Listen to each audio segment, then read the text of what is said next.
ఏమండి మన అబ్బాయి ఉత్తరం రాశాడండి. అలాగా? ఏమో నీకు ఇంగ్లీష్ చదవడం రాదు కదా, అబ్బాయి రాసిన ఉత్తరమేనని ఎలా పోల్చావు? లేవారే, అమ్మాయిని పిలవలేదే, కొడుకని ఎలా అనుకున్నావు అని అడిగినట్లుంది మీ ప్రశ్న. ఈ పోలీసు బుర్రకి ఆ లాజిక్ అర్థం కాలేదు. డాడీ, మీరు ప్రారంభించిన పని ఆఖరు దశలో ఉంది. మీ లక్ష్యాన్ని సాధించే ప్రయత్నంలోనే ఉన్నా. ఇక్కడ పెద్ద మనుషుల గోత్రాలు కొంతవరకు నా చేతిలోకి వచ్చాయి. మిగిలింది ముక్తాయింపు, అరెస్టులు. మళ్ళీ మీకు ఉత్తరం రాస్తాను. అమ్మకు నా నమస్కారాలు.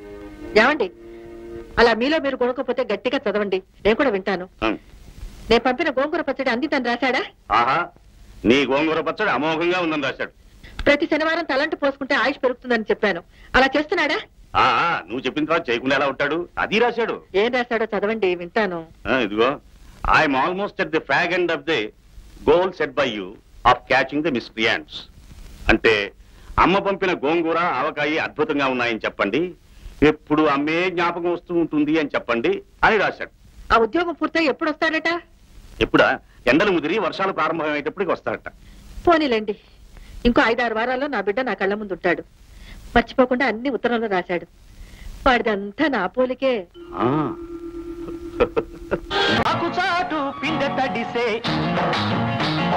కొమ్మ చాటు పువ్వు తడిసే,